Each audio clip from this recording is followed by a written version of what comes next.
Alright guys, it's Artem MMA Analysis here with another video. I do really apologize for the lack of videos I've been putting out, and I do apologize for the shortness of this video as well. It's not quite going to be as good as my previous videos, unfortunately. I've just got to be honest, man, I'm really busy at the moment. I'm not burnt out from YouTube. I do like making videos.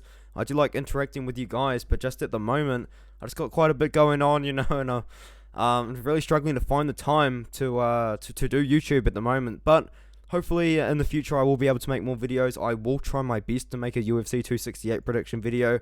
Hopefully I can do that not tomorrow but the next day. I'm pretty busy tomorrow, so we'll see if I can get something out on Wednesday or Thursday. So we've got Zifa Shang versus Juan Puerta. I'm actually going with the underdog in this one. We've got Zifa Shang. He's on a 20-fight win streak, albeit not really against the best opponents in the world. Some of the wins are pretty good, 14-7 and a 6-1. They're pretty good wins, man. Juan Puerta, he's also got pretty good wins. A couple of wins against not so great guys. 29-19. That's a pretty good win to have on your record, man. Very experienced win there. I've got Zifa Shang. I do think he's going to get the job done here. 20-fight win streak. He's riding a lot of momentum here. He might be feeling a bit of pressure though, because the UFC is really trying to build this Chinese market, and they have actually done that in the last 2 weeks of Contender Series. I don't actually think any Chinese fighters won that night, unfortunately, but I do think that Zifa Shang is going to get the job done here. And speaking of the Chinese market, man, we've got 3 Chinese fighters here, and they're all against really difficult competition, man. If you're going to put Chinese fighters in the Dana White's Contender Series, at least give them a favorable matchup, man. And now we've got Jonas Ballerino versus Kanan Kawahi. I know a lot of people are going to be picking Jonas. He's got some good wins. 9-0 win there. 9-2 win there. I mean, lost against the guy, but that was 5 years ago. This guy's not really active. Kanan, on the other hand, not really active himself. He's 24 years old. His last fight was 6 months ago, where he beat the 8-1 Jake Childers, which is a great win. But before that, it was about 3 years ago, where he last fought on Bellator, and he has actually fought Chase Hooper on Contender Series before as well. I do actually think he's going to get the job done. I'm not super confident in Kanan here, but I do think he will win. And I'm definitely going to buy these shoes, by the way. It's so random. But yeah, man, I've got Kawahi. I mean, Ballerino, he hasn't fought in a long time. Maybe he does get the job done, but I'm in the minority here, guys. I do actually have Kawahi to win this fight. Alright, Lunky versus Iris and Fahera. I think that Iris and Fahera is going to win this fight. He's a pretty big favourite, Lunky. He's only about 24 years old. He's already got 21 fights. That's the thing about a lot of these Chinese fighters, man. They're super active, and I feel like that's probably why the UFC wants them, man. They want these Chinese fighters because they just fight so often. But we've got a fight at flyweight here, 125 pounds. Our last fight, Iris and Fahera actually fought, was at 145. So it will be interesting to see that he will make the weight. I do think that he will get it done. And his last fight was about 2 years ago.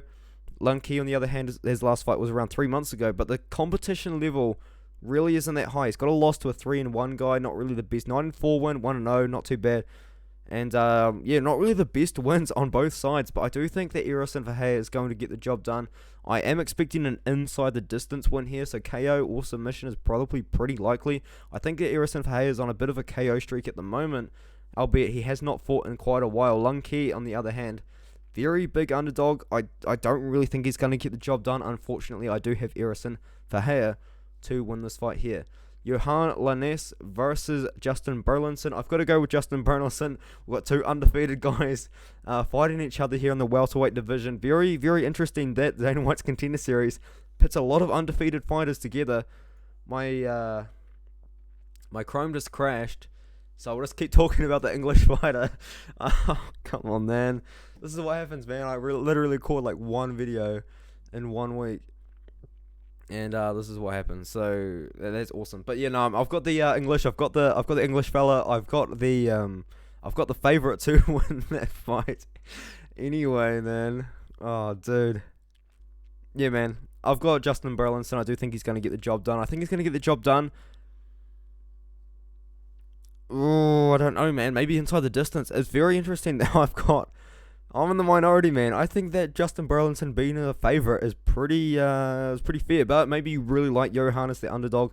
He's got good wins over at Cage Fury FC. Justin also has wins at Cage Warriors and Bellator, which are pretty good, man. He's a young guy. He's 24 years old. David Beer is his last win 4 months ago. Really good win there. Johann, on the other hand, pretty good wins himself over at Cage Fury FC. went on a bit of a win streak over there. Also a young guy, so I think that whoever wins this fight, even if it is a decision, I think that they're going to get a contract. Dana White, he likes these undefeated guys, he likes these young guys, and I'm pretty sure they're going to get signed, either one of them. And we've got Achilles Estremadura versus Maheshate, which is an awesome name, to be honest. I don't know if it means anything, but it's pretty cool. It's a lightweight belt. Maheshate last fought at 170. Achilles last come in a little bit underneath that 155 limit. So it'll be interesting to see the size difference between the two here. Maheshate is 21 years old, and he's got a lot of wins. He's got 5 wins. He's on a 5-fight win streak, but really not to the greatest opponents in the world. Achilles, on the other hand, he's 7-0. He's got some pretty good wins over at Battlefield Fight League, and against losing records, but still 8-3, pretty good win. 4-3, not really too bad. 18-15, experienced win there. It's gonna be an interesting fight, man. I really don't. Yeah, man. I don't know how Achilles is gonna win. I do think that he is going to win. Maybe decision is pretty fair. But yeah, this is a cool fight. I mean, Maheshate, pretty big underdog in this one here. He's only 22 years old. Once again, man, if the UFC is really trying to build up these Chinese guys, they should just be pitting them up against other guys that just they've got a better chance to beat. To be honest, it's like what's his name? My boy. I've got it. Hu Yaozong. I mean, Hu Yaozong. He got signed to the UFC like 3-0 or something, and went on a 3-fight losing streak. He's still my boy, though. I'll always follow his career. And yeah, I'll see. Just got so off topic. I'll see you guys in the next one.